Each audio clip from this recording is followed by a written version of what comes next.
మందాభ్యాసకులు, తెలివి తక్కువ వాళ్ళు, నిదాన అభ్యాసకుల యొక్క ప్రజ్ఞాలబ్ధి విలువ ఎంత?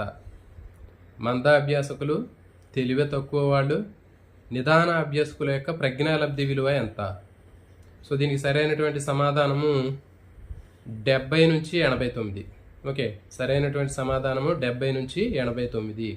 మందాభ్యాసకులు, తెలివి తక్కువ వాళ్ళు, నిదాన అభ్యాసకుల యొక్క ప్రజ్ఞాలబ్ధి విలువ 70 నుంచి 89. సో వీటికి సింపుల్గా గుర్తుండేటటువంటి కోడ్ అనేది మీకు కంప్లీట్ వీడియో చేయడం జరిగింది. ఈ వీడియో అనేది అప్డేట్ చేసినటువంటి సిలబస్ని ఆధారంగా చేసుకుని తయారు చేయడం జరిగింది. కాబట్టి మిత్రులందరూ కూడా మీరు పాత ఓల్డ్ బుక్స్ చదవద్దు. అదేవిధంగా మీకు కొన్ని వీడియోల్లో కూడా పాత బుక్కులను ఆధారంగా చేసుకున్నటువంటి వీడియోలు మీరు చూడొద్దు. అప్డేట్ చేసినటువంటి సిలబస్ని తెలుగు అకాడమీ కొత్త బుక్కులను ఆధారంగా చేసుకుని తయారు చేసినటువంటి కోడ్స్ మీ అందరికీ యూజ్ అవుతాయి. వీడియోలో ఇంకా యూజ్ అయ్యేటటువంటి వీడియోలు ఉన్నాయి, ఇప్పుడే చూడండి.